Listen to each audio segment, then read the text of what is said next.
Olá, pessoal, de volta. Vamos então para o nosso segundo horário, continuando aqui falando sobre jurisdição, características e princípios. Nós encerramos o primeiro bloco falando sobre o princípio da inafastabilidade do controle jurisdicional. Então a gente viu a concepção imediata, a concepção mediata desse princípio e agora eu queria tratar de um outro tema. Esse outro tema, pessoal, diz respeito, vamos anotar? A questão da jurisdição e esgotamento, jurisdição e esgotamento das instâncias administrativas. Jurisdição e esgotamento das instâncias administrativas.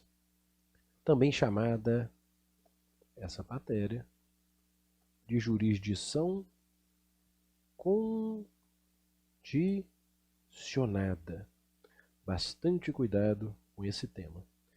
Jurisdição e esgotamento das instâncias administrativas ou jurisdição condicionada.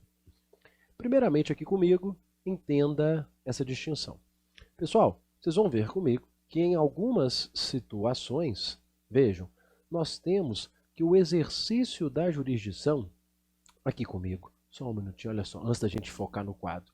Antes de, em alguns momentos, antes da parte se valer da atividade jurisdicional, ela precisará se valer, ela precisará se reportar às instâncias administrativas. Então, cuidado, porque se a Constituição diz que a lei não excluirá da apreciação do judiciário lesão ou ameaça a direito, em certas situações, essa apreciação do judiciário está condicionada à busca pela resolução do conflito nas instâncias administrativas. Quando que você precisa, então, saber disso? Para quais são essas situações que há condições? Vamos lá? Primeira, na tela.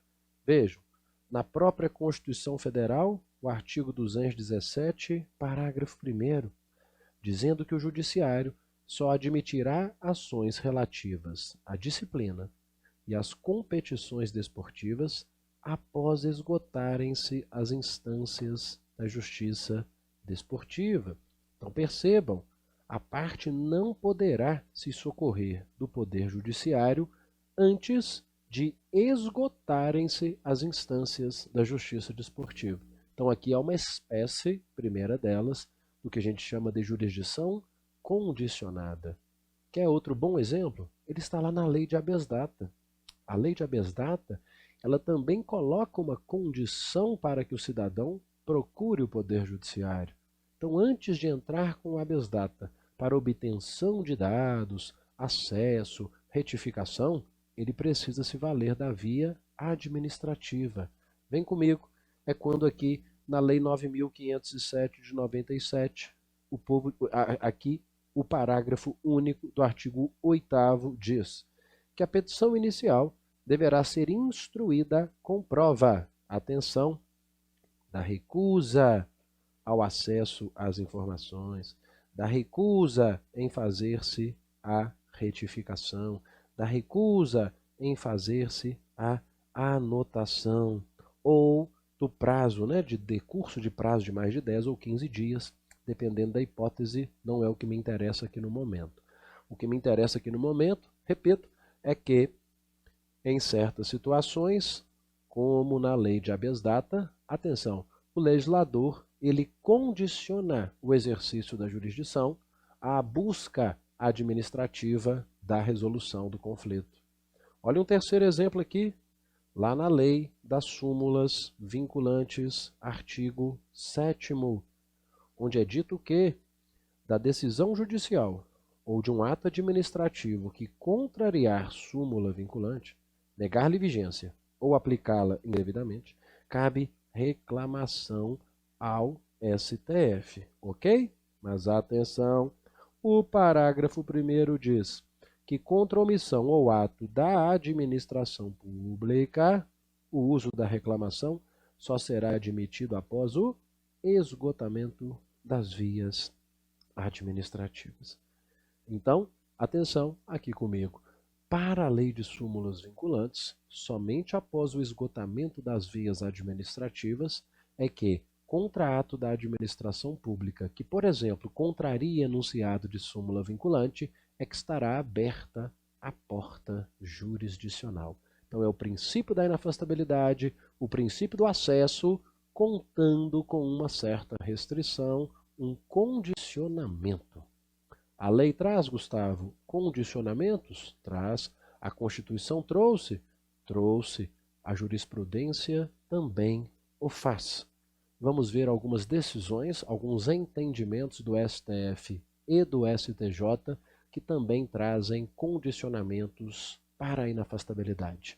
Comigo, na tela, vejam, você tem um julgado aqui que eu acho interessante, que é do STJ, mas eu gosto dele porque ele faz menção a uma decisão do Supremo que deu ensejo a esse condicionamento.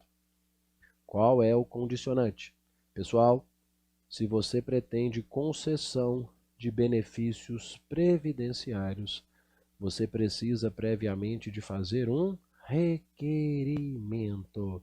Então, se a parte pretende propor uma ação contra o INSS, reivindicando benefício previdenciário, antes ela tem que requerer administrativamente, porque segundo o entendimento do Supremo, não haverá ameaça, não haverá lesão a direito, antes que o seu pedido seja apreciado e indeferido pelo INSS, ou também se for excedido o prazo legal. Mas atenção, aqui comigo. Não confundam duas coisas que não podem ser confundidas. Para essa hipótese, a lei foi clara. A interpretação do STF e do STJ é clara. Você precisa fazer um requerimento administrativo. Você não precisa exaurir a instância administrativa. Qual que é a diferença? Se eu fizer o requerimento administrativo e ele for negado, eu já posso bater às portas da justiça. Se esse requerimento for negado, eu já posso ir ao judiciário. Eu não preciso, por exemplo, interpor os recursos administrativos cabíveis. Se eu precisasse interpor todos os recursos administrativos cabíveis, eu falaria em exaurimento, esgotamento da instância administrativa. Não é o que o Supremo exige. Confere comigo na tela. É bem de ver, no entanto, que a exigência de prévio requerimento não se confunde com o exaurimento das vias administrativas. Então aqui eu não preciso exaurir a via administrativa. Se eu fizer um requerimento e ele for indeferido, eu já posso me valer da inafastabilidade do controle.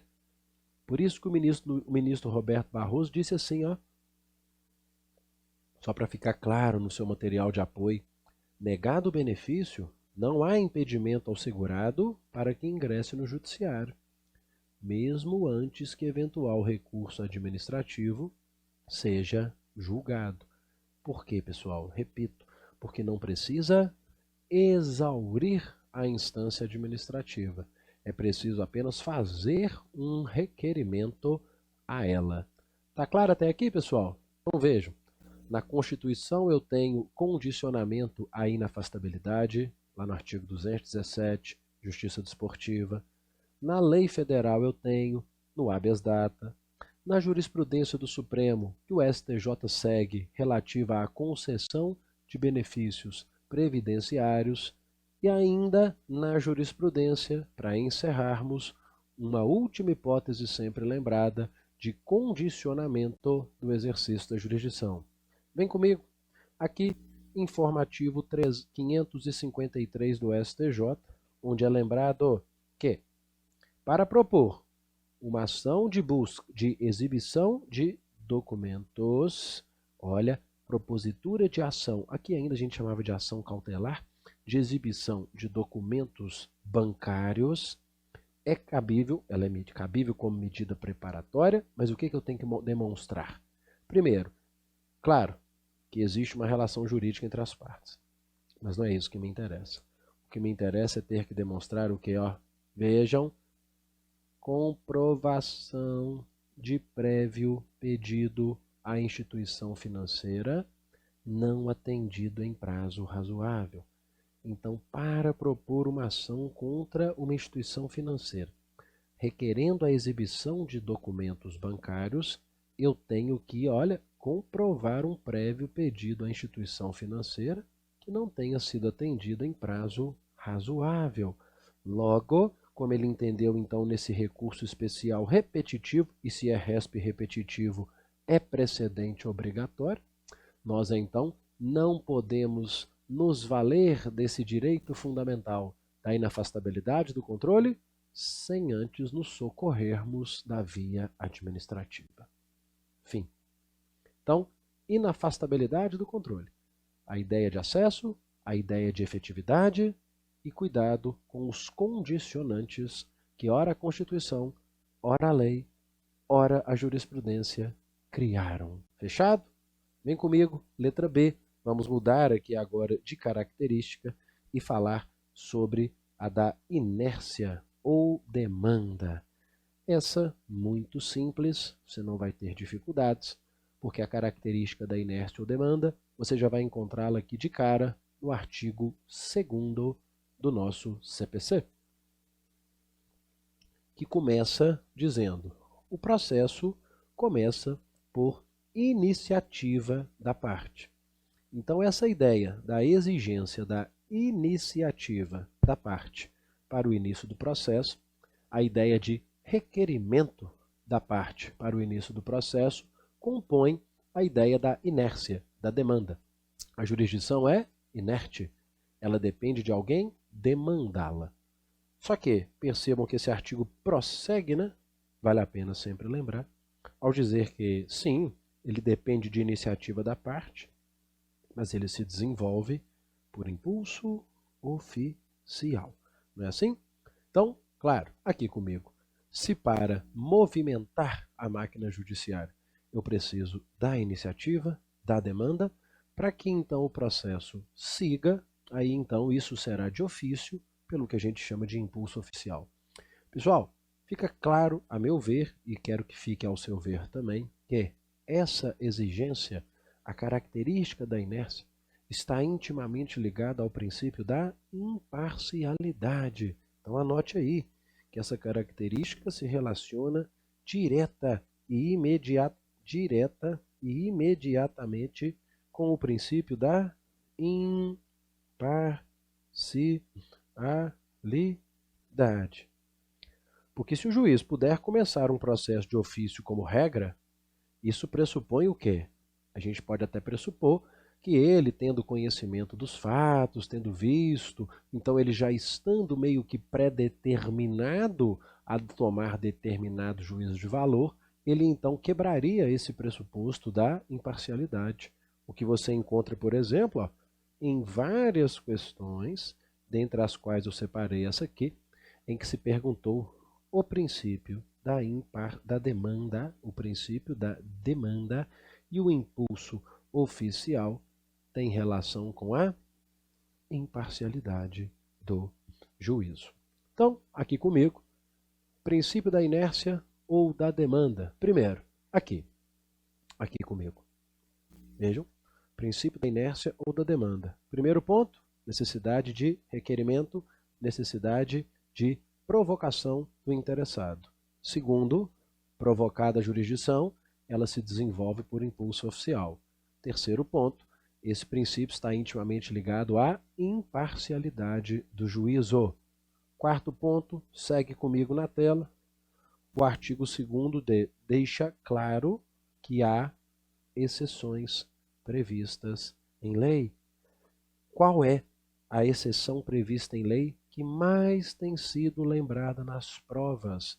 Ou seja, quando o processo se iniciará sem depender de iniciativa. Aqui, ó, artigo 712, procedimento especial de restauração de autos. Porque o artigo diz que, verificado o desaparecimento dos autos, pode o juiz de ofício, promover-lhes a restauração. Isso está sempre sendo cobrado, como, por exemplo, aqui em 2019, ó, essa prova da DPRJ, lembrando, constituir exceção à característica inerte da jurisdição, possessória, habeas data, restauração de autos, ação popular e mandado de injunção. Não. Restauração de autos é sim sempre uma característica, é sempre uma lembrança das nossas provas de exceção à característica da inércia.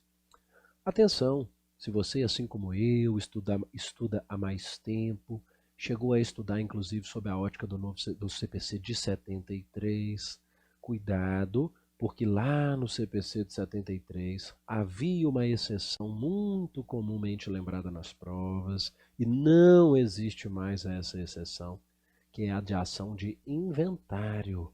Olhe comigo aqui na tela, tá? Tá cheio, para você não confundir, tá cheio a frase.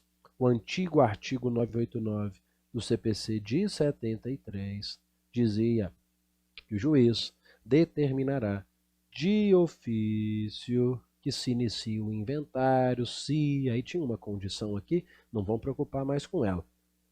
Preocupação, não existe mais essa exceção. Então, na ação de inventário não existe essa exceção da quebra da inércia por manifestação oficiosa do juiz. Tranquilo? Dito isso, aproveita que está na tela, já fica comigo para a terceira característica da jurisdição, que é o desinteresse, que é a característica do desinteresse. O que significa dizer que a jurisdição é desinteressada? Pessoal, significa dizer que o juiz ele se mantém equidistante das partes. Quando a gente fala que a jurisdição é desinteressada, é porque o juiz deve manter uma relação de equidistância das partes, pondo em prática, pessoal, que não a sua vontade, mas a vontade concreta da própria lei. Então me parece até bastante razoável, natural e intuitivo. Vejam comigo aqui, eu vou repetindo e você vê se anotou. A jurisdição é desinteressada, tendo em vista que o juiz deve se manter em posição de equidistância das partes para não aplicar vontade própria, mas resolver os conflitos de interesse com a aplicação da vontade concreta da lei. Fechado? Alguns são bem mais simples, né, e demandam muito menos tempo de explicação. Desinteresse. Próximo na tela. Substitutividade. O que significa dizer que a jurisdição é substitutiva. Pessoal, falar em substitutividade significa dizer que a jurisdição substitui a vontade das partes pela vontade da lei. Então, repito. Falar que a jurisdição é caracterizada pela substitutividade significa dizer que a jurisdição substitui a vontade das partes pela vontade da lei. Não é isso? Então, esses atos estatais que promovem essa substituição de vontades, vontades das partes pelas vontades da lei, pessoal, acaba que em última análise, promove uma inibição. Então, a jurisdição inibe a própria autotutela. É sempre importante fazer essa relação. Lembrar que da substitutividade da jurisdição promove-se de hora mais direta, hora mais indiretamente, a inibição da prática de atos de autotutela. Espero que você tenha conseguido anotar. E aqui, olhando para mim, então eu vou repetir. A substitutividade está relacionada a essa substituição da vontade da parte pela vontade da lei. provocando, em primeira análise, o quê? A inibição, o constrangimento dos atos de autotutela. Trazendo aqui palavras certamente mais claras que as minhas, vejam aqui o professor Cândido Rangel Dinamarco vai dizer para vocês que os atos proibidos de autotutela são substituídos pela atividade do juiz, que serenamente e com imparcialidade verifica se o sujeito tem ou não razão e, por seu ato, propicia-lhe obtenção do bem na primeira hipótese, na hipótese de ter razão. Ok? Então, estando bem clara essa posição da substitutividade, você não teria dúvidas ao ler a alternativa que se segue. Tecnicamente, a atividade jurisdicional ela é sempre substitutiva das atividades dos sujeitos envolvidos no conflito, a quem a ordem jurídica proíbe a autodefesa. Então, mais uma vez, percebam, na doutrina e nas questões, uma relação entre substitutividade e autotutela. Um detalhezinho adicional aqui comigo para encerrar. Pessoal, em algum momento, para falar de substitutividade, eu distingui, estou te perguntando, em algum momento eu distingui se a relação era entre sujeitos particulares ou se a relação ela envolvia ou não um ente público? Ora nenhuma eu fiz essa distinção. De forma que, anote aí comigo, pessoal, quando a gente fala em substitutividade, a gente está falando tanto em lides envolvendo particular, quanto em lides envolvendo o próprio Estado. Não existe aqui uma relação direta que me possa fazer concluir que, mas o Estado, quando ele é parte, quando ele é autor, quando ele é réu, ele não se submete à substitutividade. É claro que se submete. A vontade também do agente naquele caso, a vontade do órgão naquele caso, será substituída pela vontade da lei na aplicação do ordenamento. Veja comigo, eu estou lembrando isso, porque nessa mesma prova, vejam, depois de vermos que a alternativa de cima era correta, você percebe aqui que tentaram te enganar, dizendo que o caráter substitutivo da jurisdição está presente nas situações envolvendo particulares, mas não quando um dos sujeitos litigantes é o próprio Estado, porque nesse caso haveria, inventaram isso aqui, uma identidade de funções e de atividades estatais. Então, alternativa errada. Particular ou envolvendo Estado. Aproveita que está na tela comigo e já anota aí, que agora a característica 5 é a característica da definitividade. E quanto à característica da definitividade, nós vamos anotar que é o seguinte. Definitividade, pessoal, significa que a função jurisdicional ela tem uma capacidade, ela tem uma aptidão muito especial, que é a aptidão de fazer coisa julgada.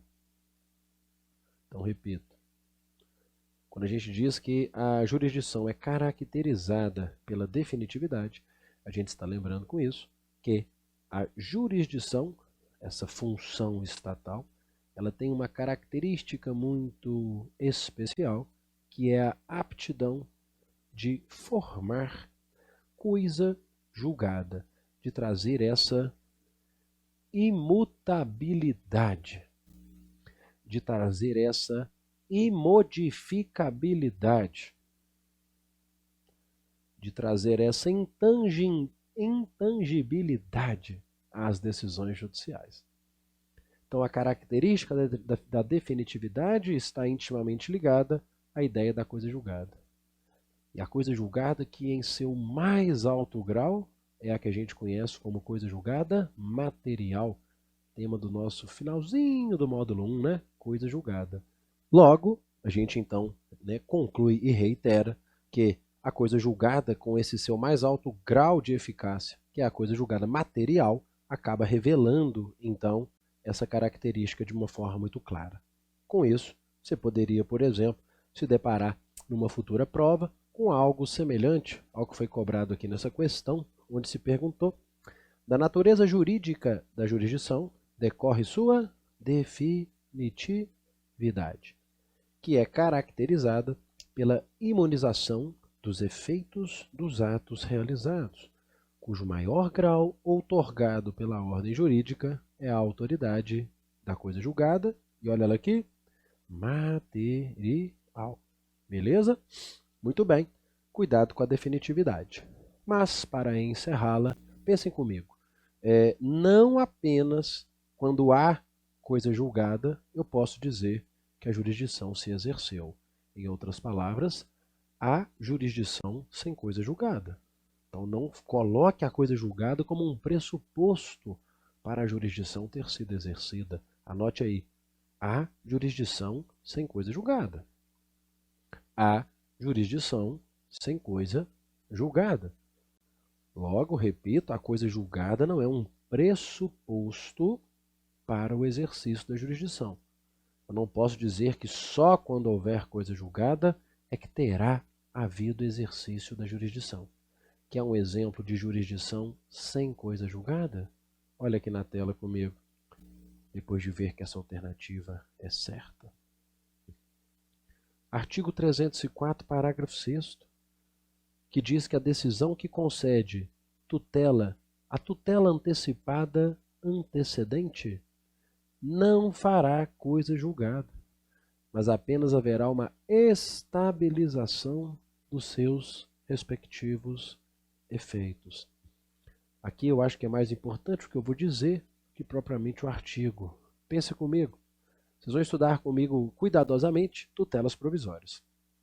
E um dos capítulos desse tema será a tutela antecipada antecedente.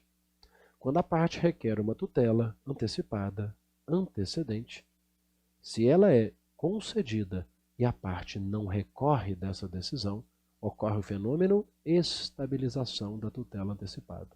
E o que a lei diz? Tutela antecipada, estabilizada, não faz coisa julgada. Você tem um fenômeno atípico, uma estabilização de efeitos, que não é a coisa julgada. Por quê? A gente vai ver lá na aula de tutelas provisórias.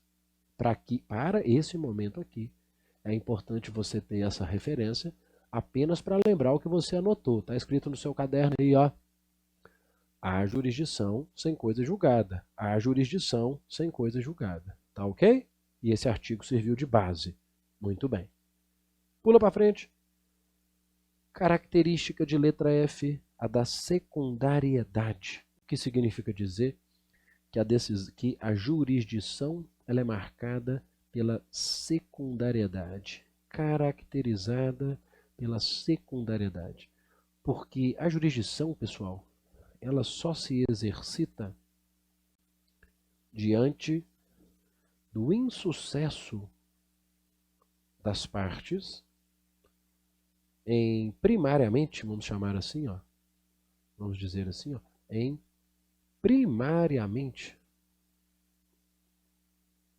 resolver os seus conflitos de forma espontânea e pacífica. Resolver os seus conflitos de forma espontânea e pacífica. Então vou repetindo cuidadosamente para você anotar. Se alguém um dia disser sobre secundariedade da jurisdição, a gente vai lembrar que isso significa que a jurisdição é secundária porque ela só se exercita diante do insucesso das partes, eu disse assim, ó, em primariamente resolver seus conflitos de uma forma espontânea, resolver os seus conflitos de uma forma pacífica. Se, portanto, aqui comigo, primariamente as partes não resolveram os seus conflitos de uma forma espontânea, de uma forma pacífica, aí vem uma função caracterizada pela secundariedade, que é a jurisdição. É isso que a doutrina quer dizer quando então arrola mais essa característica à nossa atividade jurisdicional. Fechado? Fim. Então tá vendo? Inafastabilidade, definitividade, secundariedade, a gente vai trabalhando todas elas. Individualmente analisadas, cuidado, bem tranquilas. Agora, daqui a pouco, eu tenho um receio de você começar a misturá-las. Então é só a gente fazer trabalho de estudo e reestudo. No final, a gente internaliza bonitinho. Vem comigo para a próxima, letra G, uma importante característica da jurisdição, que é a indelegabilidade. Aqui na tela comigo. Letra G, indelegabilidade. Quando a gente fala em indelegabilidade, a gente está falando de quê? A gente está falando, pessoal, da impossibilidade, vamos colocar assim, ó, de se delegar a função. Então vamos colocar assim, ó, a função jurisdicional, ela é indelegável. Aquele que se encontra investido da função jurisdicional não pode delegá-la. Essa indelegabilidade, eu não posso transferir a função jurisdicional, pessoal, ela tem que ser vista tanto por um aspecto externo quanto por um aspecto interno. Quando a gente fala em indelegabilidade pelo aspecto externo, a gente está lembrando que a função jurisdicional não pode ser delegada aos órgãos de outros poderes. Não se pode delegar a função jurisdicional aos órgãos dos outros poderes. Valendo lembrar, claro, né, que existem delegações concedidas pela própria Constituição, atribuindo funções atípicas aos demais poderes, né? Então, atenção, pensa aqui comigo. Pelo aspecto externo, a função jurisdicional não pode ser delegada aos órgãos dos outros poderes. Valendo lembrar que a própria Constituição cria exercício de função jurisdicional aos outros poderes. Você tem os poderes executivo e legislativo podendo exercer função atípica jurisdicional. Mas aquela função que a Constituição deu ao judiciário, a função jurisdicional, a parcela da jurisdição outorgada a esse complexo de órgãos, essa parcela de função não pode ser delegada. Então, quando a gente fala, repito, vamos anotar mais, em aspecto externo, da indelegabilidade, está relacionada a essa ideia dos outros poderes. Lembrando, delegações concedidas pela própria Constituição aos demais poderes. Quando eu falo do aspecto interno, a gente está falando que os órgãos do judiciário não podem delegar suas funções para outros órgãos do próprio Poder Judiciário. Então, pelo aspecto interno, significa que os órgãos do Poder Judiciário não podem delegar suas funções a outros órgãos do próprio Poder Judiciário. Se uma função para a prática de um determinado ato é de um tribunal qualquer, ele não pode delegar essa função para outro tribunal. Mas tanto a Constituição quanto o CPC trazem exceções a essa regra. Situações em que a própria legislação autoriza que um órgão do judiciário delegue suas funções para outro órgão do judiciário. Então nós vamos ver aqui exemplos de delegabilidade interna. Um órgão do judiciário delegando para o outro. Mas aí tem autorização. Vem comigo. Começa, por exemplo, com a Constituição no artigo 93, inciso 1º, que fala da possibilidade de criação, você conhece melhor isso do que eu, né? De órgãos especiais. Órgãos especiais, que são órgãos criados dentro dos tribunais para exercer atividades que lhe tenham sido delegadas do Pleno. Então, os tribunais plenos podem delegar o exercício da função jurisdicional para órgãos especiais. Está aqui um exemplo de delegabilidade interna. Quer outro? Artigo 102 da Constituição. Você sabe que a competência do Supremo está delimitada nesse artigo. E no inciso 1º, a linha M, você tem aqui uma expressa previsão de que a execução de sentença nas causas de competência originária do Supremo, ela é de competência do Supremo. Mas o Supremo pode delegar atribuições para a prática de atos processuais. Então, se o Supremo, numa causa de competência originária, pensa comigo, se ele profere um acórdão, aqui, raciocina aqui comigo, de quem é a competência para a execução desse acórdão? É do Supremo. Todavia, para a prática de alguns atos executivos, o Supremo pode, por exemplo, pedir cooperação a um juízo federal. Então, ele delega função executiva por autorização constitucional a outro juízo. Quer exemplos agora do CPC? Dá uma olhadinha nesse aqui. Artigo 972. O artigo 972 fala de ação rescisória. Confere comigo na tela. Olha aqui comigo. Artigo 972.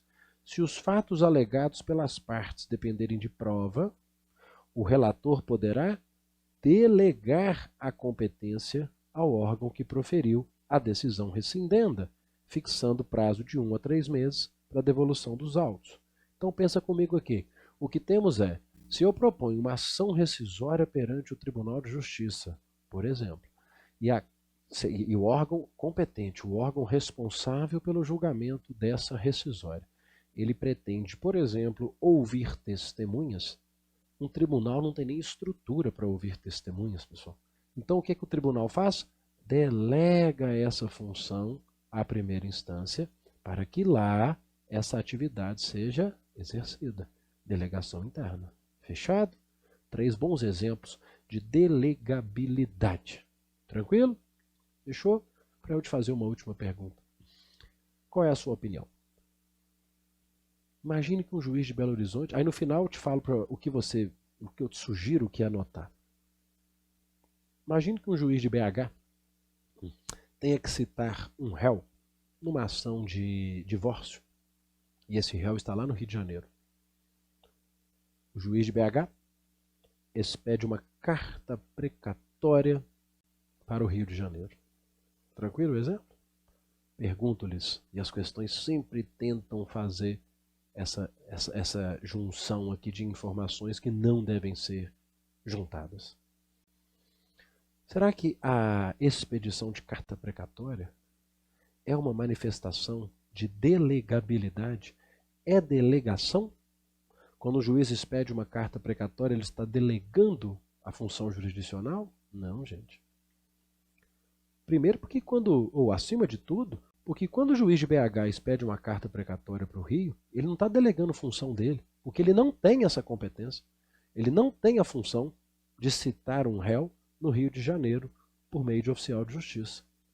Então anote aí, expedição de carta precatória não configura exceção ao princípio da indelegabilidade. Expedição de carta precatória não é delegação, não constitui exceção ao princípio da indelegabilidade. Carta precatória não é delegação. Vai falar claramente isso também aqui para ficar no seu material de estudo, professor Fred Didier, que diz: nas cartas precatórias não há delegação. Nas cartas precatórias não há delegação, pois sequer há competência a ser delegada. O juiz, ao pedir a comparação, ele simplesmente o faz por quê?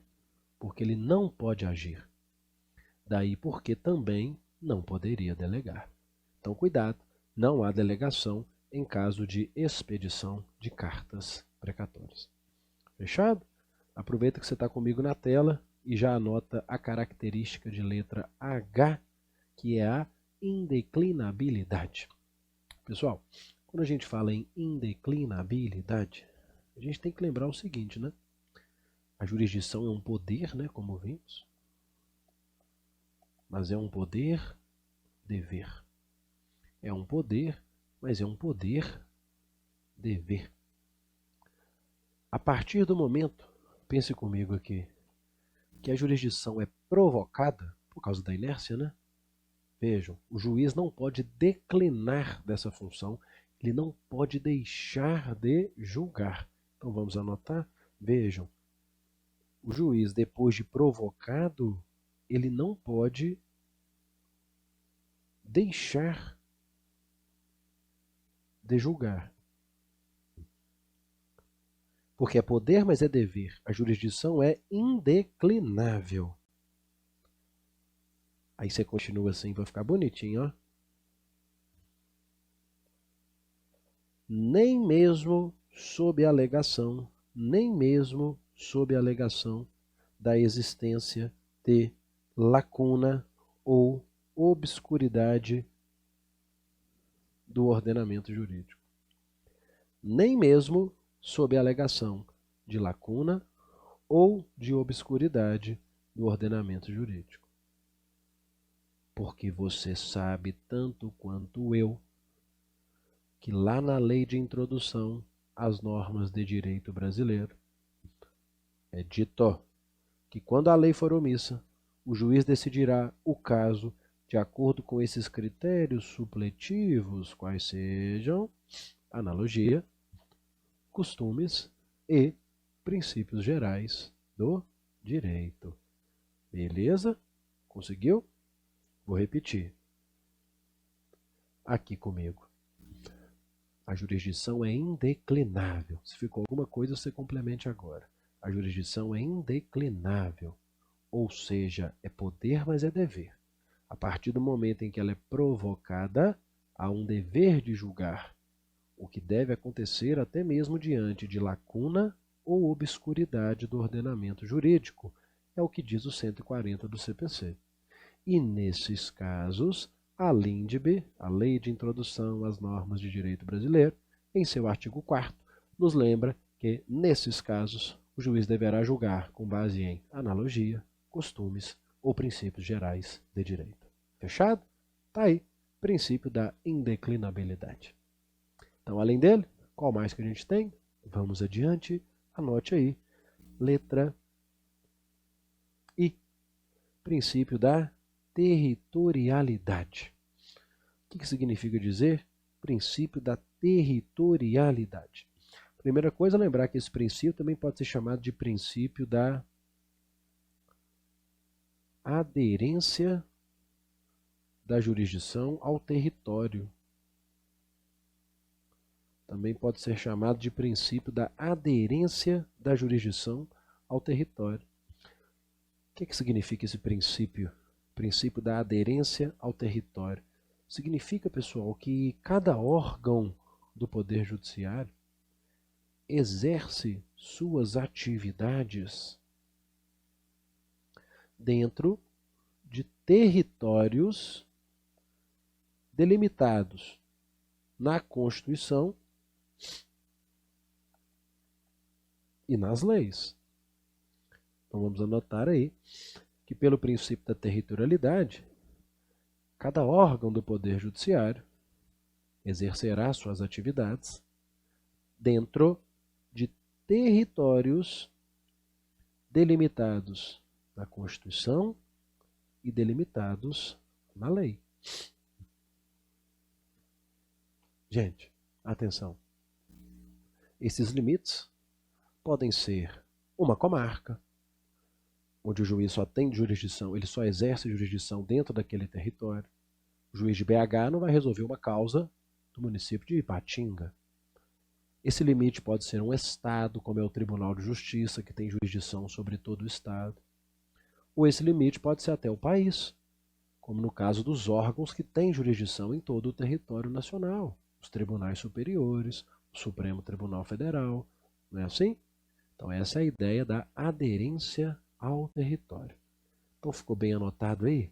Olha só, cada órgão exercendo suas atividades dentro de certos limites territoriais previstos na Constituição e nas leis, podendo ser uma comarca, um estado ou o país. Agora aqui comigo. Existem certas exceções. Tem, Gustavo, situações em que, por exemplo, um juiz de Belo Horizonte pode exercer uma causa que, em princípio, seria de competência de Contagem? Tem. Por exemplo, então anotem aí exceções. Primeira, artigo 60 do nosso CPC. O artigo 60 do nosso CPC, gente, sempre que não tiver aqui de onde que é do CPC, tá? Percebo que quando é da Constituição, quando é do Código Civil, eu sempre escrevo. Se não falar nada, é da minha matéria. Se um imóvel se achar situado em mais de um estado, comarca, seção ou subseção judiciária, a competência territorial do juízo preventor estender-se-á sobre a totalidade do imóvel. Vou tentar desenhar uma casinha aqui. Vamos lá? Ó, voltando lá no pré-primário, tá aqui minha casinha. Imagine que essa casinha, esse imóvel, esteja situado em duas comarcas. A parte do fundo desse imóvel está em Belo Horizonte e a parte da frente desse imóvel está em Betim. Se alguém é de fora de Minas Gerais aqui, saiba que Belo Horizonte e Betim são comarcas contíguas. Então imagine um imóvel rural que tem essa particularidade. Em casos como esse, pessoal, vejam, em princípio, se seguíssemos a regra da territorialidade, uma ação sobre esse imóvel teria que ser julgada parte pelo juiz de BH, parte pelo juiz de Betim. Aqui. Claro que isso não faz nenhum sentido, né? Em casos como esses, o artigo 60 diz: se a ação foi proposta em Belo Horizonte, por exemplo, sendo ele o juízo preventor, a competência para julgar essa causa é do juiz de Belo Horizonte e se estende por todo o imóvel. Ele decide sobre a integralidade do imóvel, claro. Mas, quando ele está decidindo sobre aquela parte que está em Betim, você então tem que considerar isso como uma exceção à regra da aderência ao território, da territorialidade. Tranquilo? Outro exemplo sempre lembrado de exceção a esse princípio, na tela 247. Quando o código diz: a citação será feita pelo correio, atenção, para qualquer comarca do país. Não me interessam nesse momento as exceções, me interessa a regra. A citação no processo civil será feita pelo correio para qualquer comarca do país. Então aqui comigo. Pessoal, eu não sei por que tem gente que acha que só pelo fato do réu estar em outra comarca, ele tem que ser citado por carta precatória. E isso não é assim. Olha a clareza do artigo 247 quando diz: a citação no processo será pelo correio para qualquer comarca do país. Então, um juiz de Belo Horizonte pode citar um réu lá em Porto Velho? Um juiz de Belo Horizonte pode citar um réu lá em Porto Alegre? Um juiz de BH pode citar um réu lá no Amapá? Pode. Por correio, pode. Então, quando o juiz de BH cita um réu lá em São Paulo, o que ele está fazendo? Ele está exercendo a sua função fora dos limites territoriais da sua comarca. Então, isso é uma exceção ao princípio da territorialidade. Só por curiosidade nesse momento. Ô Gustavo, mas quando é que tem que expedir carta precatória? Olha aqui na tela. Você viu que existem algumas exceções quando a citação não pode ser feita pelo correio? Pois bem, aqui comigo. Quando não pode ser pelo correio, sendo por oficial de justiça, aí o juiz de BH já não pode expedir um mandado de citação para ser cumprido em São Paulo, porque o oficial de justiça de São Paulo não vai receber a ordem do juiz de Belo Horizonte. Quando tem que fazer citação por oficial de justiça, aí o juiz de BH manda uma carta precatória lá para São Paulo, aí essa carta então é cumprida. Tranquilo? Confunde não. Beleza? Dá uma olhadinha nessa alternativa aqui e me diz o que você acha. prova da magistratura do Amazonas, onde se perguntou assim: a carta precatória constitui uma exceção ao princípio da indeclinabilidade. Cuidado, cuidado, eles misturaram duas coisas aqui. Nós vimos agora há pouco que a carta precatória, ela não é exceção ao princípio da indelegabilidade. A discussão sobre carta precatória, gente, ela não está no contexto da indeclinabilidade. Ela está no contexto da delegabilidade. Eu acho que muita gente leu isso. A carta precatória constitui exceção ao princípio da indelegabilidade. Talvez se você tivesse lido isso, você ia até acertar, porque está errado. Mas, gente, ele está perguntando se a carta precatória é uma exceção ao princípio da indeclinabilidade. Não tem nada a ver uma coisa com a outra, tá vendo?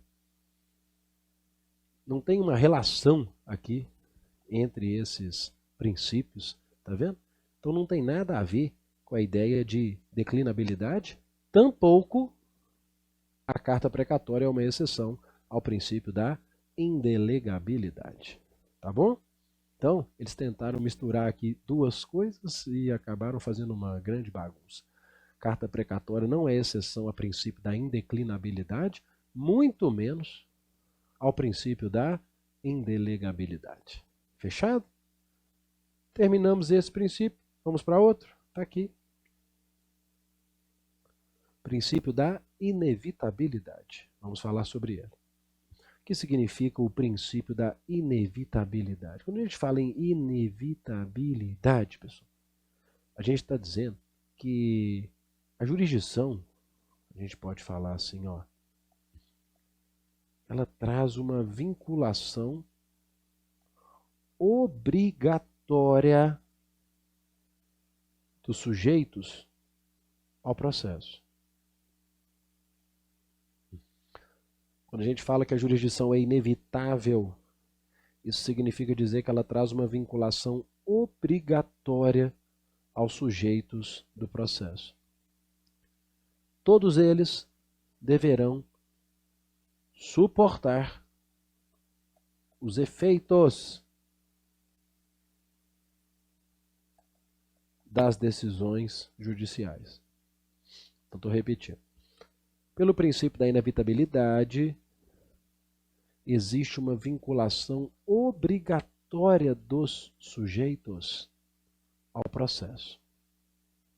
Eles deverão necessariamente suportar os efeitos da decisão judicial. Vejam. Estão aqui comigo. As partes não podem evitar, elas não podem recusar esse chamado processual e, futuramente, recusar suportar os efeitos da decisão judicial. A aplicação dos efeitos das decisões judiciais às partes independe de qualquer acordo de vontade entre elas ou entre elas e o Estado, que por esse ato de soberania impõe a vontade da lei. Então a ideia da inevitabilidade é essa. É a da vinculação, é a da sujeição obrigatória das partes ao que ficar decidido. É a impossibilidade de recusar o chamado processual feito em cada caso. É a desnecessidade de haver qualquer pacto de vontade entre as partes para que elas suportem esses efeitos. E com esses comentários ao princípio, tenho certeza que você não teria qualquer dúvida ao passar na tela comigo, por exemplo, por duas questões, uma um pouquinho mais antiga e uma do ano passado sobre o tema, onde essa aqui disse assim, né? Assinale a alternativa que apresenta corretamente o nome do princípio inerente à jurisdição, que estabelece o quê? Que as partes hão de submeter-se ao quanto decidido pelo órgão jurisdicional. Que princípio é esse? Inevitabilidade.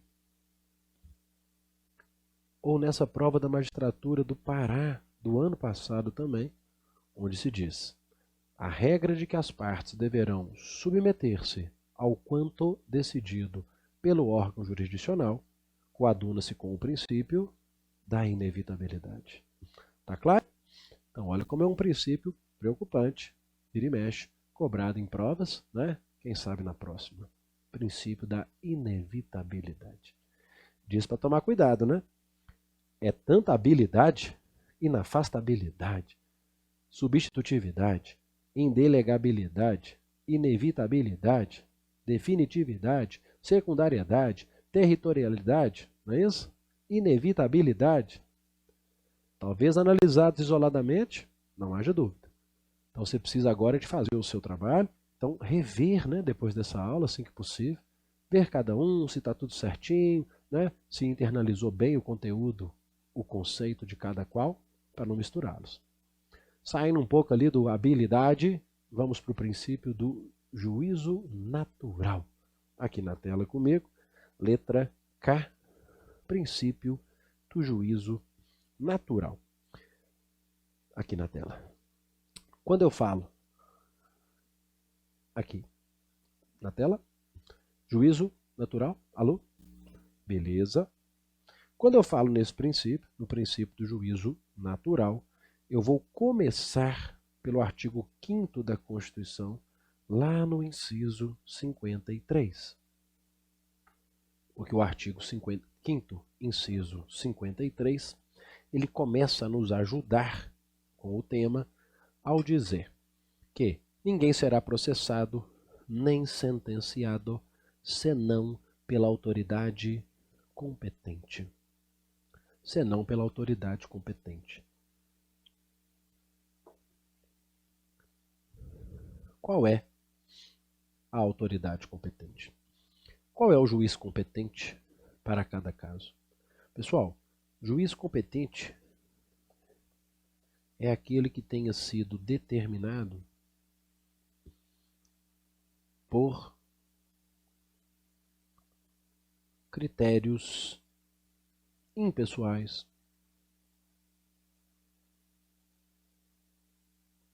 objetivos e pré-estabelecidos. Então, assim, a gente pode começar com essa conceituação de que quando a Constituição diz que ninguém será processado nem sentenciado, senão pela autoridade competente, a gente está dizendo que, a gente quer dizer com isso, que a autoridade competente, juízo competente, é aquele que tenha sido determinado por critérios impessoais,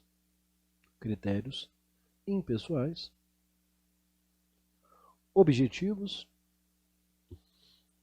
e talvez, acima de tudo, pré-estabelecidos. Porque quando eu digo que o juízo competente foi determinado por critérios pré-estabelecidos, eu estou com isso, pessoal, me colocando opostamente à criação de juízos ou tribunais de exceção. Tribunais pós-facto. Tribunais pós-facto. Criado para julgar determinados casos, com o objetivo de prejudicar ou favorecer certa parte. Então, repito, a primeira linha do princípio do juízo natural passa lá pelo artigo 5º, 53. Ninguém será sentenciado, ninguém será processado, senão pela autoridade competente, entendida como tal, aquela estabelecida por critérios impessoais, por critérios objetivos, por critérios pré-estabelecidos.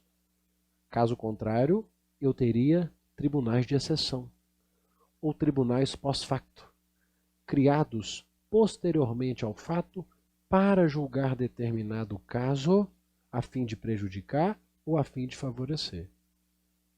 O que, inclusive, veja comigo na tela, é complementado, né? Mas é um arremate praticamente, né? pelo inciso 37 do artigo 5º, que diz que não haverá juízo ou tribunal de exceção. Não haverá juízo ou tribunal de exceção. Por isso que essas ideias se fundem e às vezes são encontradas nas provas assim, né? O que você acha? O princípio do juiz natural, ao impedir que alguém seja processado ou sentenciado por outra que não a autoridade competente, visa coibir a criação dos tribunais de exceção. Certo? Tá claro? Então, beleza, aqui comigo. O primeiro plano dessa análise do juízo natural vai passar por essa análise, vai passar por esse percurso constitucional dos incisos 53 e inciso 37 do artigo 5º. Fechado? Muito bem. Outro ponto dentro do princípio do juízo natural, pessoal, é o seguinte.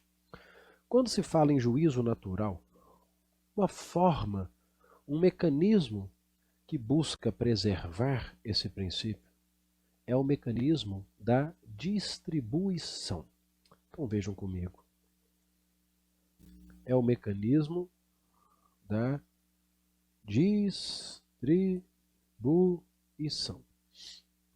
A distribuição da petição inicial.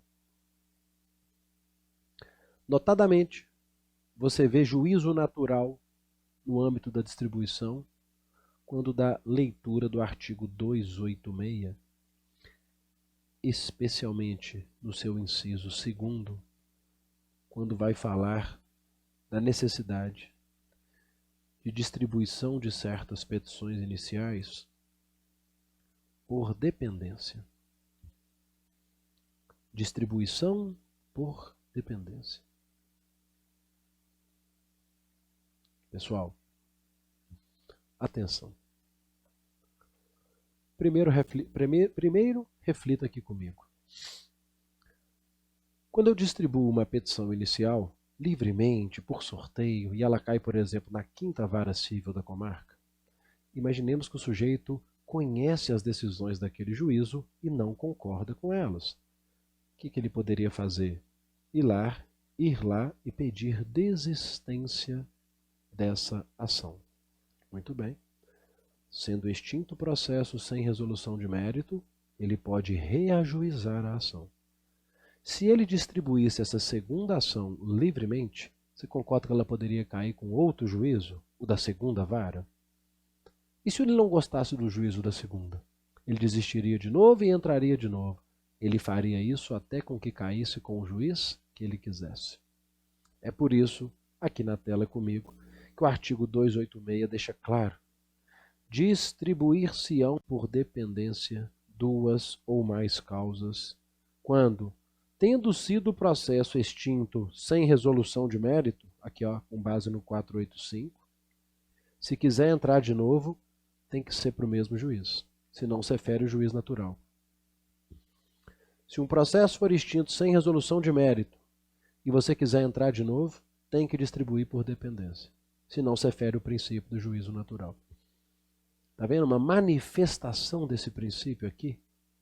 Está vendo aqui, então, a manifestação desse princípio numa regra de competência? Pensa aqui comigo. O artigo ainda deixa claro.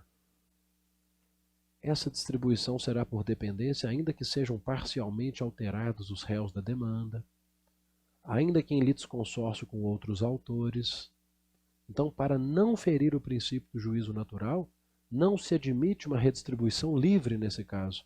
Porque se não fosse assim, como eu disse, o sujeito ele ia ficar desistindo e entrando, desistindo e entrando, desistindo e entrando, até que a ação caísse com o juiz da sua predileção. E ele não seria a autoridade competente. Fechado? Muito bem. Você erraria essa questão depois disso? Aqui.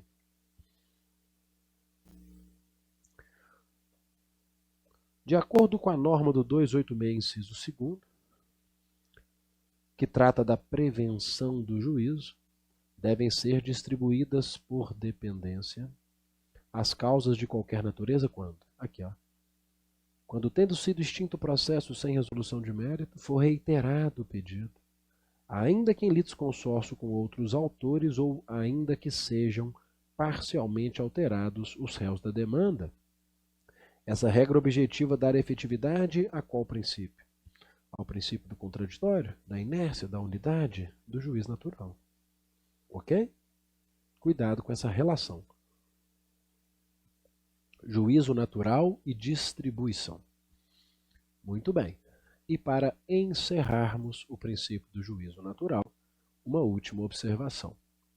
Pessoal, será que a criação de varas especializadas e o consequente deslocamento de competência de algumas ações para essas varas ofende o princípio do juízo natural? Se se cria, a partir deste mês, varas especializadas para julgar certos tipos de conflitos, e nós então deslocamos a competência de várias ações em curso para essa vara, isso implica violação ao princípio do juízo natural? Não. Vejam comigo que há um entendimento muito firme do próprio Supremo Tribunal Federal sobre a questão, dizendo que deslocamento de competência em decorrência de criação de vara especializada não ofende o princípio do juízo natural. Não viola o princípio do juízo natural. Vejam, aqui essa parte não me interessa tanto agora, tá? Aqui, ó, perpetuatio jurisdicionis. Mas não ofende os princípios do juízo natural ou da vedação aos tribunais ou juízos de exceção. Por quê, pessoal? Porque quando eu crio uma vara especializada, o critério para criá-la não é um critério de perseguição ou favorecimento. É um critério absolutamente impessoal. É um critério abstrato, é um critério geral para a criação.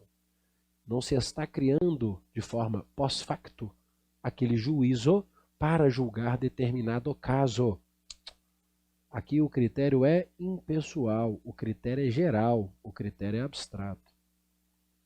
E vejam, não só a criação de vara especializada me preocupa, porque nós vamos ver lá na frente uma questão versando sobre o tema, mas eu queria resgatar com vocês que além da criação das varas especializadas, não resulta em ofensa ao princípio do juízo natural.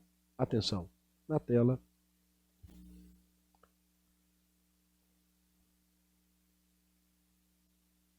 Criação de varas especializadas, que é o que está aqui.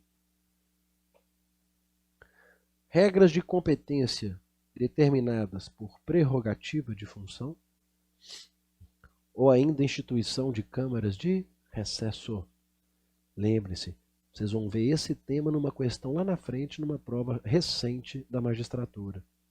Quando Didier lembra, repito, que além das varas especializadas, essa já estava aqui em cima, também não viola o princípio do juízo natural, a criação de regras para prerrogativa de função e as câmaras de recesso. Por quê? É como eu tinha dito, porque nesses casos as regras que criam esses órgãos não são pessoais, elas são gerais, elas são abstratas, elas são impessoais. Elas não foram criadas, essas regras, pessoal, para julgar determinado caso com o objetivo de favorecer ou prejudicar alguém. Ok? Com isso, então, a gente encerra as lições sobre o princípio do juízo natural. Caminhando para o fim, além do princípio do juízo natural, vamos agora falar sobre o princípio da improrrogabilidade. É o princípio com o qual a gente encerra o tema. Vamos lá? O que significa dizer princípio da improrrogabilidade? Seguinte, pessoal, quando se fala em improrrogabilidade, a gente está dizendo que os limites do poder jurisdicional para cada justiça vamos chamar assim entre aspas de justiça, federal, trabalho, militar, eleitoral, os limites do poder jurisdicional para cada justiça,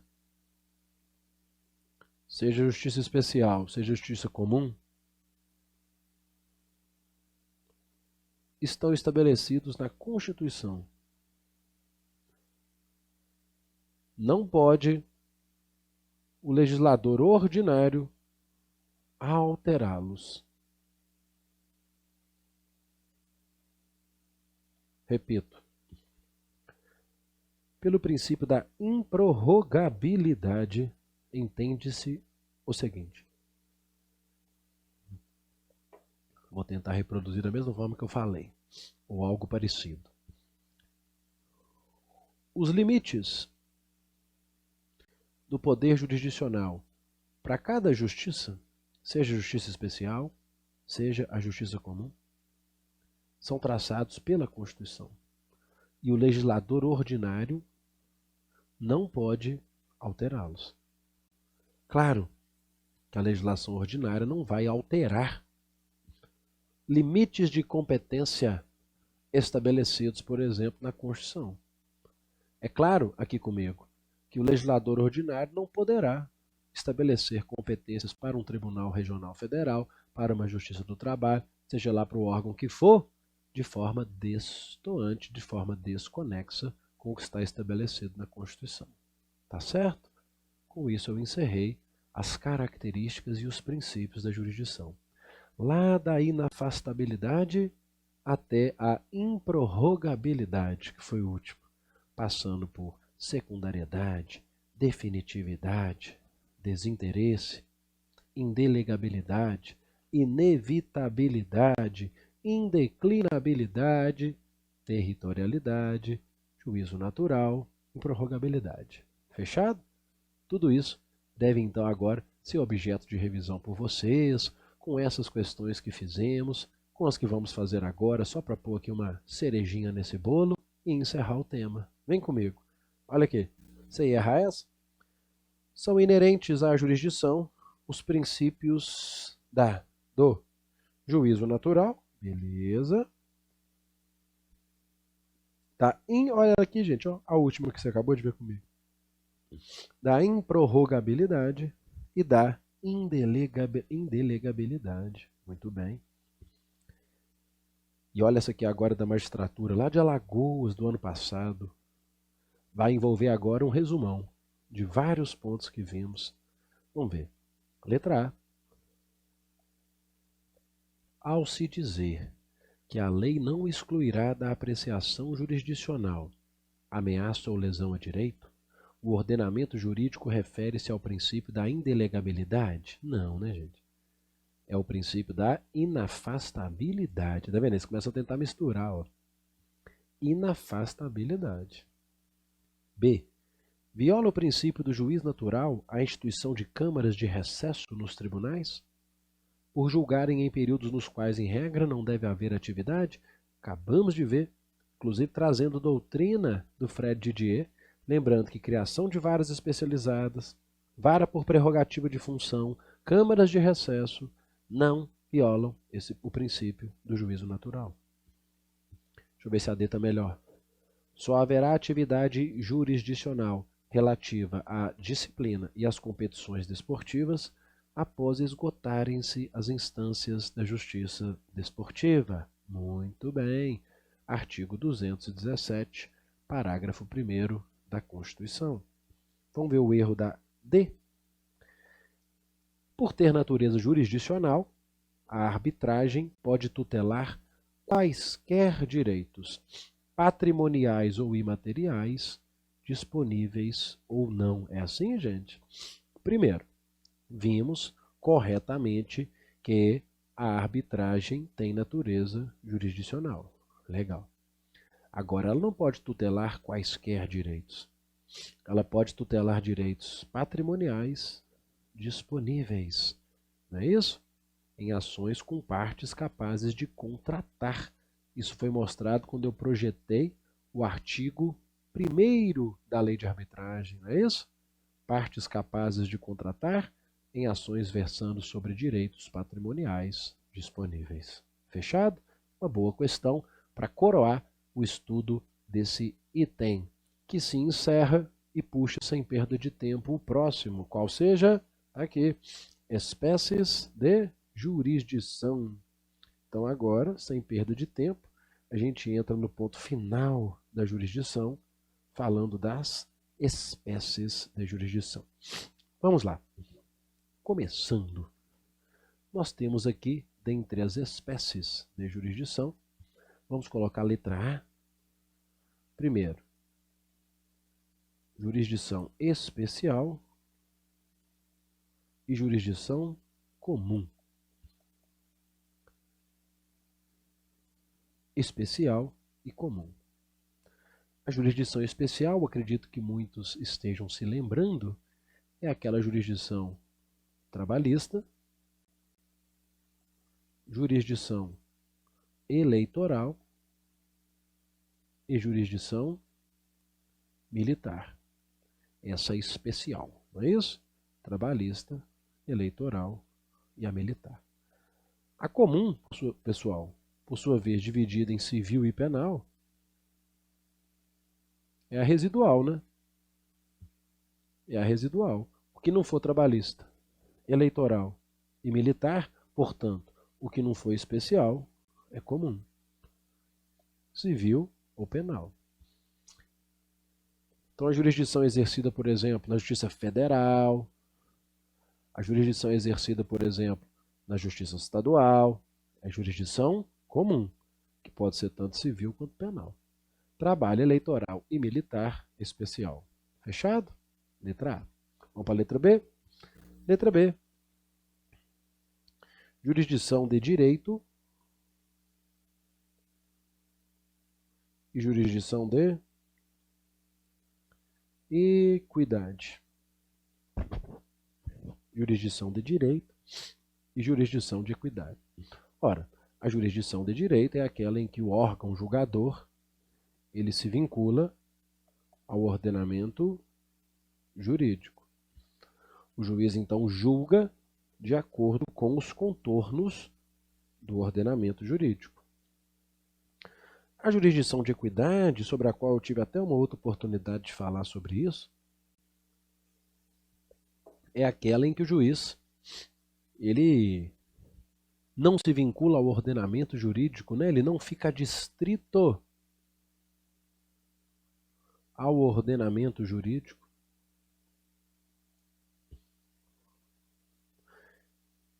Ele pode julgar com base em critérios de oportunidade, critérios de conveniência. É um julgamento extremamente subjetivo, né? Em que o juiz vai julgar de acordo com a sua noção do justo. Na de direito, não, né? Ele tem uma adstrição ao ordenamento jurídico. Gustavo, por que você falou disso mesmo hoje? Deixa eu te lembrar aqui comigo. Eu falei disso hoje porque dizíamos que o escopo jurídico da jurisdição era a aplicação do ordenamento. Aí quando eu falei em ordenamento, eu disse regras, princípios, algumas decisões dos tribunais, não é isso? Aí eu falei, cuidado, equidade não, hein? A jurisdição de equidade é só em caso expressamente previsto em lei. Citei até um exemplo de fixação de honorários advocatícios por equidade, não é isso? Então, cuidado. A jurisdição de equidade depende de autorização legal. Jurisdição especial e comum, jurisdição de direito e de equidade. 3, ou letra C, nós temos ainda como espécies de jurisdição a jurisdição inferior e a jurisdição superior. A jurisdição inferior e a jurisdição superior. Inferior e superior. Inferior, pessoal, entendida como aquela que analisa o caso concreto pela primeira vez. A jurisdição inferior, entendida como aquela que analisa a questão pela primeira vez. Então cuidado, hein? Pensa aqui comigo. Não vai achar que a jurisdição inferior é a da primeira instância sempre, não, né?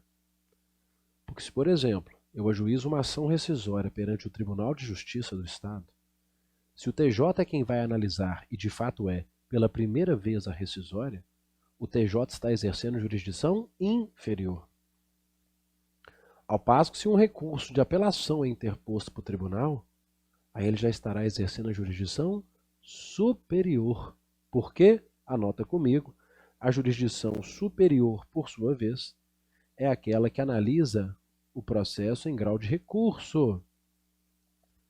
É aquela que analisa a causa em grau de recurso, em grau recursal. Então, repito, né? O STF pode exercer jurisdição inferior. Por quê? Porque ele está analisando pela primeira vez a causa. Uma causa de competência originária. Quando ele está julgando um crime comum praticado pelo presidente da República. Mas ele também, obviamente, pode exercer jurisdição superior quando ele estiver analisando a causa em grau recursal. Beleza? Jurisdição especial e comum, de direito e de equidade. 3. Inferior e superior. E 4, ou letra D, jurisdição contenciosa e jurisdição voluntária.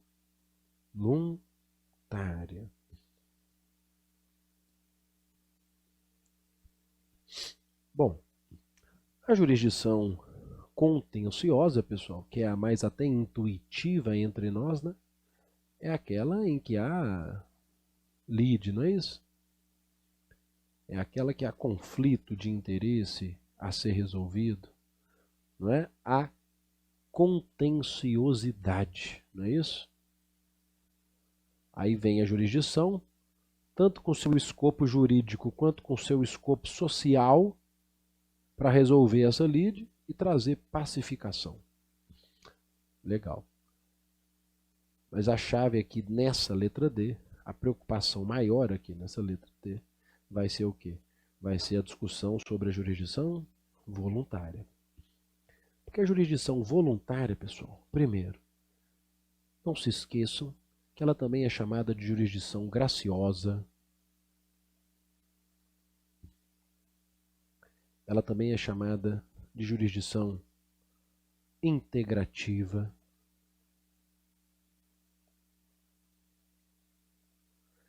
Ela também é chamada de jurisdição administrativa. A jurisdição voluntária, que também pode ser chamada de jurisdição graciosa, integrativa ou jurisdição administrativa. E vejam, eu gosto muito da expressão, além de jurisdição voluntária, jurisdição administrativa. Explico por quê. Na jurisdição voluntária, pessoal, ou na jurisdição administrativa, predomina na doutrina brasileira uma teoria que busca explicá-la, que é a teoria clássica ou administrativista. Vamos anotar?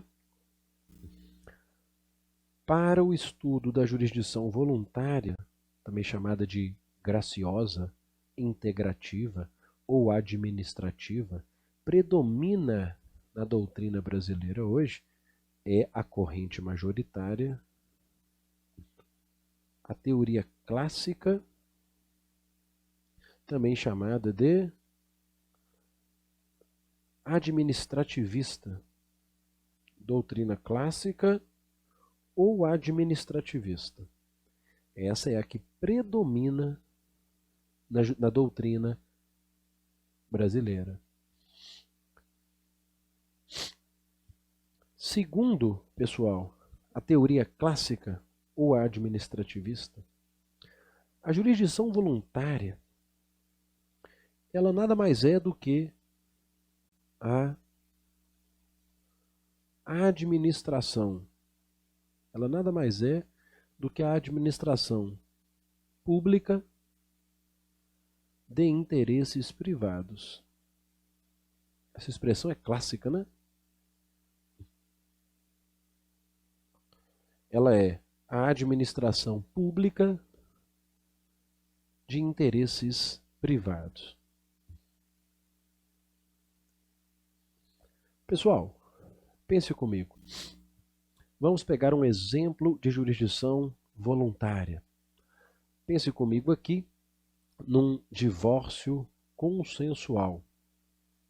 Um divórcio consensual sem filhos capazes, sem filhos incapazes, sem bens a partilhar, por exemplo. Esse divórcio poderia ir para o foro extrajudicial, né? Porque não tem filhos capazes, etc., no litígio. Agora pense num divórcio consensual, onde haja filhos incapazes, ocasião então que será necessária a intervenção jurisdicional. Porque eu não posso separar em cartório, eu não posso me divorciar em cartório se há incapazes. Então, se há incapazes, vamos para a justiça. Num caso como esse, pessoal, o que o Poder Judiciário está fazendo é apenas uma integração da vontade do particular. Repito, o que o Judiciário está fazendo é apenas a integração da vontade do particular. Por isso que eles chamam de jurisdição integrativa. O que o Judiciário está fazendo aqui é apenas uma administração pública de interesses privados. Por isso que a gente fala em teoria administrativista ou jurisdição administrativa. Percebam que em casos como esses, ou como esse, pessoal, olha aqui comigo, nós temos algumas características especiais para essa jurisdição, que é a ausência de lide, não é isso? Que é a ausência de partes. Nós temos apenas interessados. Nós não temos partes propriamente, né? Nós temos apenas interessados. Pela corrente clássica ou administrativista, pessoal, não há se falar em coisa julgada na jurisdição voluntária. Então, atenção, repito.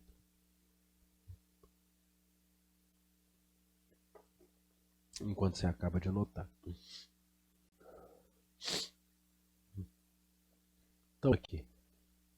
Quando se fala, atenção, em jurisdição voluntária, também chamada de graciosa, integrativa ou administrativa, a teoria que predomina na doutrina brasileira é a teoria clássica ou administrativista, de acordo com a qual a jurisdição voluntária, primeira coisa que você anotou, ela é apenas uma administração pública de interesses privados.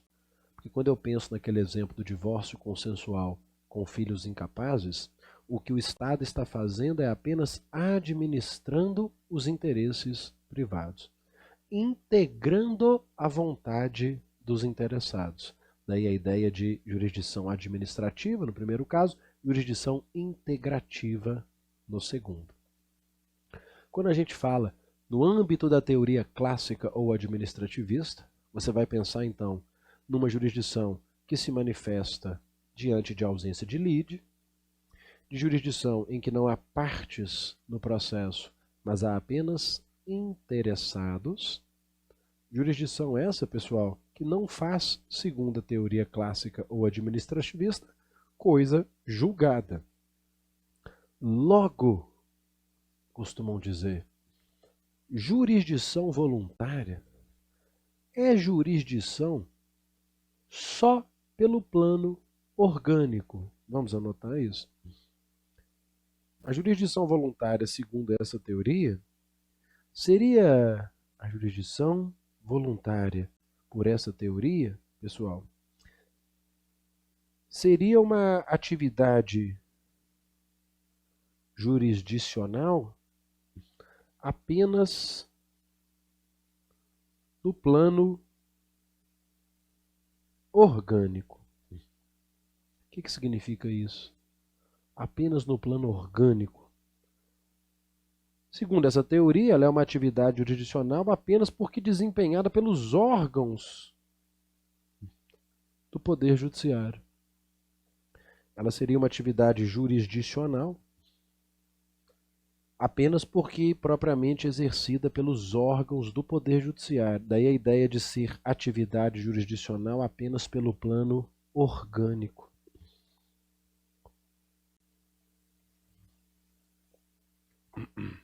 Eu gosto muito da definição que o professor Humberto Teodoro Júnior dá na frase a seguir, em que ele vai fazer o seguinte, mas antes queria que me ouvisse. Quando ele trata da jurisdição voluntária e destaca o predomínio da teoria clássica ou administrativista, ausência de lide, ausência de coisa julgada como regra para essa teoria, ausência de partes, quando ele pensa nessa função integrativa da jurisdição voluntária, ele faz uma comparação do órgão jurisdicional, do juiz, com a de um tabelião, onde, por exemplo, na tela, a função do juiz, portanto, segundo ele, é equivalente ou assemelhada à de um tabelião. Por quê? Porque a eficácia do negócio jurídico depende da intervenção pública do magistrado. Está vendo? Então nós temos um negócio jurídico cuja eficácia depende da intervenção do magistrado. Ou seja, nós temos uma administração pública de interesses privados. Nós temos uma função integrativa, sem lide, sem parte, sem coisa julgada, sem substitutividade, segundo defende essa teoria. Vejam, sem substitutividade, segundo a teoria clássica ou administrativista. Para essa teoria não haveria aqui essa característica da jurisdição que a gente discutiu, que é a substitutividade, em que a vontade das partes é substituída pela vontade da lei. Então tudo isso vai desnaturando essa atividade jurisdicional.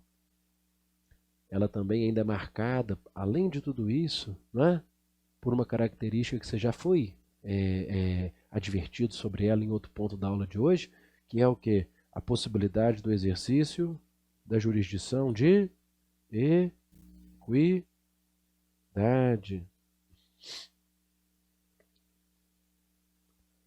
Lembra? Eu citei para vocês o artigo 723, parágrafo único, que o juiz não é obrigado a observar critério de legalidade estrita em procedimentos de jurisdição voluntária, podendo julgar de forma que entender mais conveniente, de forma que entender mais oportuna.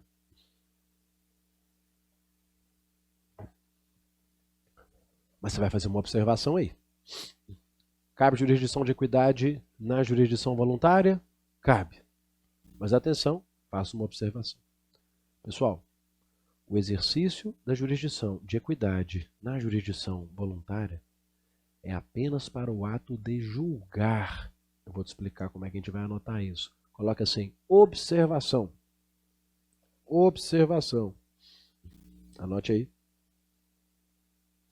Essa jurisdição de equidade é apenas para o ato de decidir. Apenas para o ato de julgar. E não para atos do procedimento. Apenas para ato de julgar e não para atos de procedimento. Então, olha só, na hora de decidir, o juiz pode utilizar critérios que julgar mais convenientes ou mais oportunos. Mas ele não pode usar dessa liberdade para atos procedimentais. Ele não pode, por exemplo, virar e falar assim, ó, a lei aqui diz que a parte deve ter 15 dias para se manifestar sobre esse laudo. Mas como aqui eu posso julgar por equidade, eu não vou abrir essa oportunidade porque eu acho mais oportuno seguir adiante. Não, aí não pode. Para atos procedimentais não pode. É só na hora de julgar. Se a lei diz que um bem de um incapaz ao ser alienado tem que seguir uma preferência X, mas para julgar o juiz pode fugir dessa preferência, se ele entender que é mais oportuno, se ele entender que é mais conveniente. Para atos procedimentais, não. Isso vai estar no seu material nesse julgado, esse RESP do STJ, onde lembra que o CPC abre a possibilidade de não se obrigar o juiz, nos procedimentos de jurisdição voluntária, a observar critérios de legalidade estrita. Só que isso é limitado ao ato de decidir. Por exemplo, com base na equidade e na adoção de solução mais conveniente e oportuna. Isso não quer dizer que a liberdade ofertada pela lei processual se aplique à prática de atos procedimentais. Beleza? E aproveita que está na tela e vê como isso tem sido cobrado. Olha essa primeira alternativa. Na jurisdição voluntária, não há lide. Trata-se de uma forma de a administração pública participar de interesses privados. Beleza? E essa aqui? Juiz substituto do Amazonas. A jurisdição voluntária se apresenta predominantemente como ato substitutivo da vontade das partes? Vimos que não, né? Segundo a teoria majoritária, não há substitutividade na jurisdição voluntária. E essa aqui? Enquanto na jurisdição contenciosa a regra é a aplicação do juízo da legalidade estrita, na jurisdição voluntária é possível julgamento por meio de equidade. Correto. Tá certo? Existe, pessoal, aqui comigo, uma corrente contrária, que é a chamada corrente jurisdicionalista, que tenta rebater esses argumentos, dizendo que há substitutividade sim, porque afinal é a vontade da lei que o juiz está aplicando, que no caso há coisa julgada, e ele fala que o fato de não haver litígio não desnatura a atividade jurisdicional, até porque o escopo social de pacificar conflitos é só um dos escopos da jurisdição. Mas, percebam, todas as questões que fizemos, e você então perceberá essa predominância das provas de concursos, todas elas, essas questões que fizemos, e a predominância das provas de concurso, notadamente para a primeira etapa, é focar nos parâmetros da teoria clássica ou administrativista. Jurisdição voluntária como administração pública de interesses privados, sem lide, sem partes, sem coisa julgada, sem substitutividade, com utilização de jurisdição de equidade como possibilidade, como temos visto nessas questões finais. E como esperado, a gente encerra aqui a aula e o tema jurisdição. Então, sempre, né, que bom que apesar de não ter os colegas aqui presentes, consegui terminar exatamente onde eu sempre termino a minha primeira aula. Jurisdição, depois da evolução da doutrina processual. Fechado? Fiquei feliz de estar mais uma vez aqui iniciando esse curso. Peço perdão, porque às vezes pela falta de interatividade, né, aqui com os colegas, dos meus colegas me olhando, me indagando, me dando um feedback imediato sobre a aula. Peço perdão, às vezes, por a aula ter ficado mais monótona, talvez um pouco mais cansativa. Fiz de tudo para que isso não acontecesse, me esforcei bastante e espero ter conseguido entregar o conteúdo, que é o que você mais quer, da melhor forma possível. Eu ainda tenho mais uma aula aqui assim, vamos torcer para que seja a última, né? E essa pandemia aí seja contida, para que eu possa ter o carinho de vocês, recebê-los presencialmente aqui logo a seguir, tá bom? Abraço grande a todos, fiquem com Deus, até a próxima.